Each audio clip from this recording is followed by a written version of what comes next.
由台南市东滨爱心会发起，结合社会局、区公所以及多位的民意代表、赞助单位，共同举办的“让爱无限，与你同在”爱心园游会，将要伫个11月15日，伫市府福利大楼头前的广场来举办。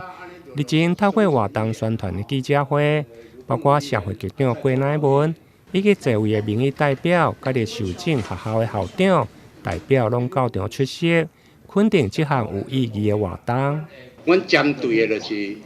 南区、安平区，还佫中西区、北区、安南区，这五个行政区啦吼，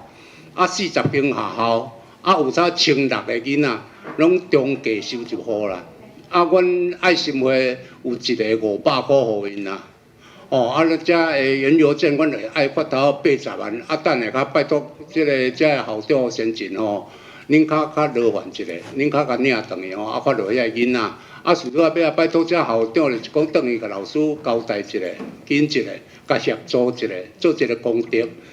拄啊，迄天会当因会当顺顺遂遂，拢迄天会当来迄个参加迄个研游会。500块要叫伊学，啥物叫做社会的温暖，即项代志足歹学的，所以这嘛是讲一定要转去学校了，较会当老师不会在后面放弃了这一次的机会。能够让孩子们知道，在这样的过程里头，不是因为金钱，而是因为人跟人之间能够有相互这样子的力道，让他们对社会有信心。我觉得孩子们对社会有信心，他永远就有机会；孩子们对社会没有信心，他永远就没有机会。弱势有时候一代过一代的团，是因为伊的态度，因为伊的方式。所以教育在这个部分是我们能做的最重要的事情。这届东滨爱心会办的是第2摆，一个社团会当一个活动开100几万我看足切，台南市足切。办一个公益的活动开100几万，我相信在台南市目前是很少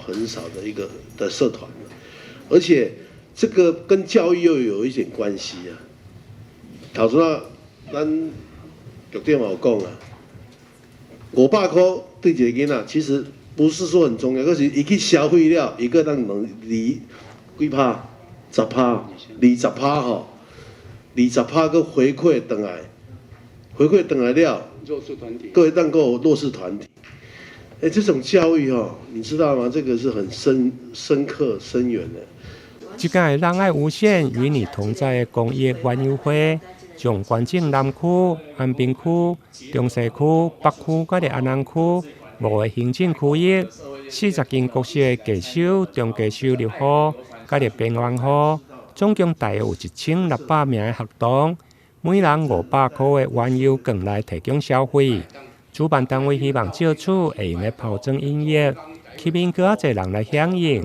而全部的所得嘛将提供20%回馈给弱势团体，欢迎民众做回来消费做公益。台南新闻林英根采访报道。